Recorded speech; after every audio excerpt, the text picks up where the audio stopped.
So this guy, you know what? You're gonna think I made this story up, cause it is wild.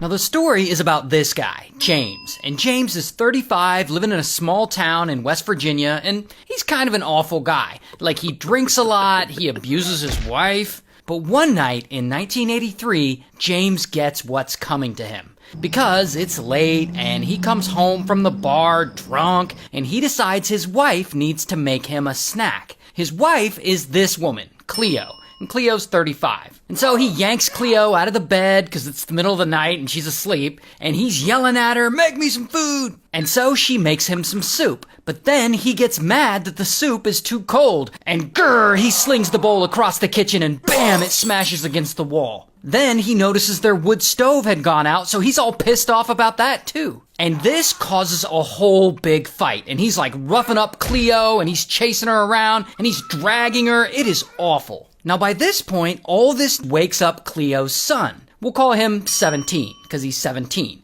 And 17 is James's stepson. And I guess 17 tries to intervene, and this turns into an even bigger fight. And so James ends up roughing him up too. And pretty quickly, James has Cleo and her 3 sons sitting at the kitchen table, and he's berating them, all while holding a huge kitchen knife and shaking it at them. Then he grabs a .22, and he starts waving it around, screaming at them. Now all this screaming wakes up this woman, Cleo's mom, who we'll call Grandma. And Grandma is 55 and she lives next door. And so she wakes up and she runs over and she sees James waving the .22 around, and she eventually tries to grab it from him, and a struggle ensues. But Grandma, she ain't playing around, and she wrestles the .22 away from his drunk ass, and he lunges at her to get it back, and then blam, she shoots him right in the chest. So now James is lying there unalived. And Cleo is like, well, now what are we gonna do? I guess they don't want Grandma to go to prison for murder. And so they decide to bury the body in the backyard. And for some reason, they make 17 and his younger brother do it. And so 17 and his younger brother are in the backyard digging this big ass hole, and eventually the hole is big enough and they put James in there and they bury him. But now they have another problem. James's truck is there and they need to get rid of it. And so they put their heads together and they come up with a plan to drive the truck down to the local river and push it into the water and make it look like James got into a car accident. Now, I don't know how they're going to stage a car accident while James's body is buried in the backyard, but this is their plan. And so Cleo and Grandma and 17, they head over to the river, and they take James's truck and they take their car to drive back home in. And so the 2 vehicles drive about 30 miles to the river, and they park James's truck on a hill, and 17 gets out and he starts pushing it toward the water until it starts rolling forward.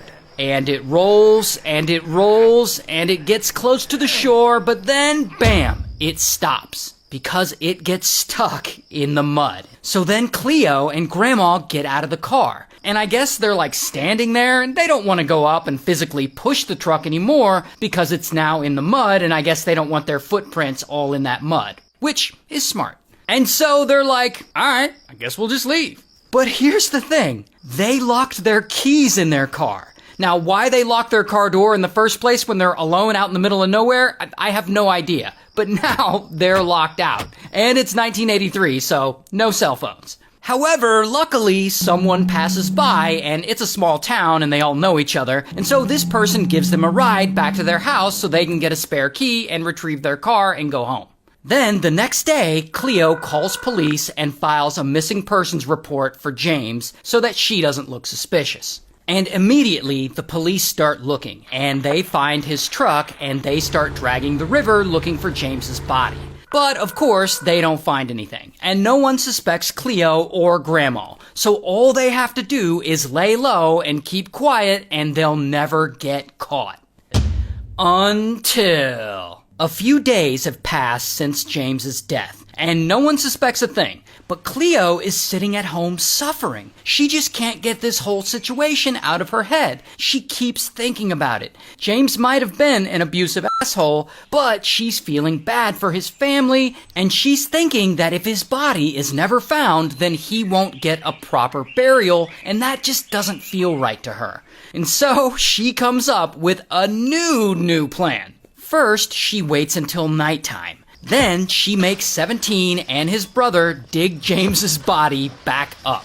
And so her new plan is to take James's body to the local river and throw him over the bridge near the area where they dumped his truck. And then police will find the body and they'll put two and two together and they'll assume it was a car accident, and then he'll get a proper burial. Perfect plan. What could possibly go wrong? Well, once they finally get James out of the hole in the backyard, snap! Grandma starts freaking out because she realizes the .22 that she unalived him with is actually registered to her. She owns it. So if police find the bullet inside of James, they could trace it back to her. And so she gets yet another idea. She'll just remove the bullet from his body. And so they get James's decomposing body and they put it on the kitchen table, and Grandma gets a big kitchen knife and she cuts it open and she starts looking around in there for a bullet.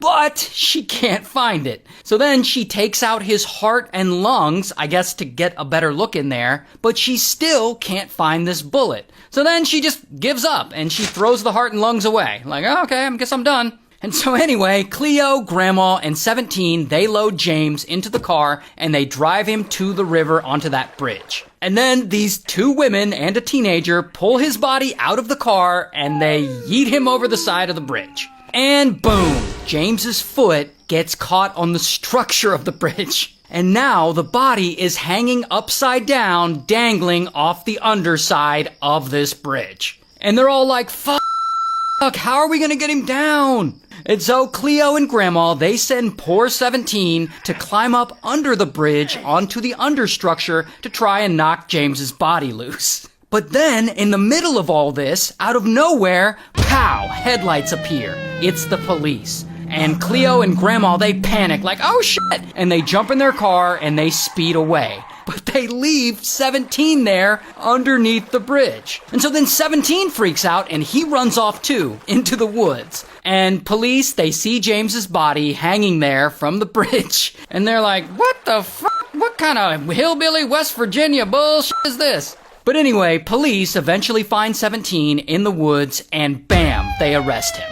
Also, bam, they arrest Cleo. While Grandma ends up turning herself in. And so ultimately, Cleo is found guilty of disinterment of a body and she ends up serving about 2 years in prison. While 17 does a little time in juvenile detention, but not very much. While Grandma takes a plea deal, but I guess the judge feels sorry for her because, you know, the whole self-defense of it all, and she only ends up spending 55 days in jail. Wow.